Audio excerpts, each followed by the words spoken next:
About 5 years ago, I lived downtown in a major city in the US.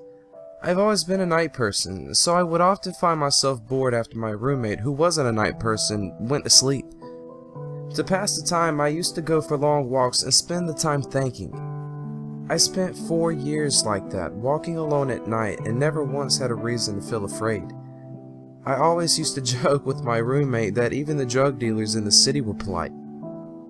But all of that changed in just a few minutes after one evening.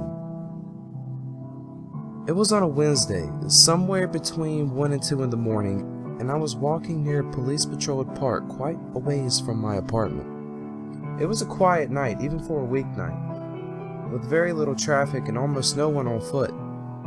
The park, as it was most nights, was completely empty.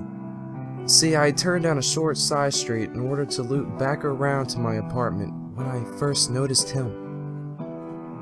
At the far end of the street, on my side, was the silhouette of a man dancing. It was a strange dance, similar to a waltz, but he finished each box with an odd forward stride. I guess you could say he was dance walking, headed straight for me. Deciding he was probably drunk, I stepped as close as I could to the road to give him the majority of the sidewalk to pass me by. The closer he got, the more I realized how gracefully he was moving. He was very tall and lanky, and wearing an old suit. He danced closer still, until I could make out his face. His eyes were open wide and wild, head tilted back slightly, looking off to the sky. His mouth was formed in a painfully wide cartoon of a smile. Between his eyes and the smile, I decided to cross the street before he danced any closer. I took my eyes off him to cross the empty street. As I reached the other side, I glanced back, and then I stopped dead in my tracks. He had stopped dancing and was standing with one foot in the street, perfectly parallel to me. He was facing me but still looking skyward, smiling still, wide on his lips. I was completely and utterly unnerved by this. I started walking again, but kept my eyes on the man. He didn't move. Once I had put off about half of a block between us, I turned away from him for a moment to watch the sidewalk in front of me. The street and sidewalk ahead of me were completely empty. Still unnerved, I looked back to where he had been standing to find him gone. For the briefest of the moments, I felt relieved, until I noticed him. He had crossed the street. It was now slightly crouched down. I could not tell for sure due to the distance of the shadows, but I was certain he was facing me. I had looked away from him for no more than 10 seconds, so it was clear that he had moved fast. I was so shocked that I stood there for some time, staring at him, and then he started moving toward me again. He took giant, exaggerated tiptoed steps, as if he was a cartoon character sneaking up on someone, except he was moving very, very quickly. I'd like to say at this point I ran away and pulled out my pepper spray or my cell phone or anything at all, but I didn't.